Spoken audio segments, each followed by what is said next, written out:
ఎన్నికల తర్వాత మళ్లీ ఎన్నికల వేడి మొదలైంది. విశాఖపట్నం స్థానిక సంస్థల ఎమ్మెల్సీ స్థానం ఉప ఎన్నికకు సంబంధించి నోటిఫికేషన్ విడుదలైంది. రిటర్నింగ్ అధికారి జిల్లా joint collector Mayur Ashok notification జారీ చేశారు. ఉదయం 11 గంటల నుంచి మధ్యాహ్నం 3 గంటల వరకు నామినేషన్లు స్వీకరిస్తారు. ఇవాల్టి నుంచి ప్రారంభమైన నామినేషన్ల ప్రక్రియ ఈ నెల 13 వరకు జరుగుతుంది. ఈ నెల 14న నామినేషన్లు పరిశీలిస్తారు. 16 వరకు నామినేషన్లు ఉపసంహరించుకోవడానికి గడువు ఇచ్చారు. ఈ నెల 30వ తేదీ ఎన్నికకు సంబంధించిన పోలింగ్ జరుగుతుంది.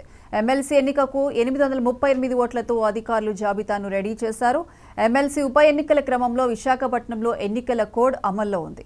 సెప్టెంబర్ 6 వరకు ఎన్నికల కోడ్ అమల్లో ఉంటుందని, ఈ విషయాన్ని ప్రజలు గమనించాలని అధికారులు తెలిపారు. సో ఈ ఉప ఎన్నికలకు రిటర్నింగ్ అధికారిగా గౌరవ జాయింట్ కలెక్టర్ వారిలో ఉంటారు. సో జాయింట్ కలెక్టర్ గారు ఆధ్వర్యంలో ఈ ఉప ఎన్నిక అనేది జరుగుతుంది. సో మన జిల్లావే కాకుండా ఇంకా 2 జిల్లాలకు సంబంధించిన ఎంపీటీసీ, జెడ్పీటీసీ, తర్వాత మున్సిపాలిటీ సభ్యులు కూడా దీంట్లో ఓటర్గా పాల్గొంటారు. కాబట్టి ఆ జిల్లాకు సంబంధించిన కలెక్టర్స్ ఆ ప్రాంతానికి జిల్లా ఎన్నికల అధికారిగా ప్రవర్తిస్తారు. సో విశాఖపట్నానికి అయితే నేను జిల్లా ఎన్నికల అధికారిగా ఉంటాను.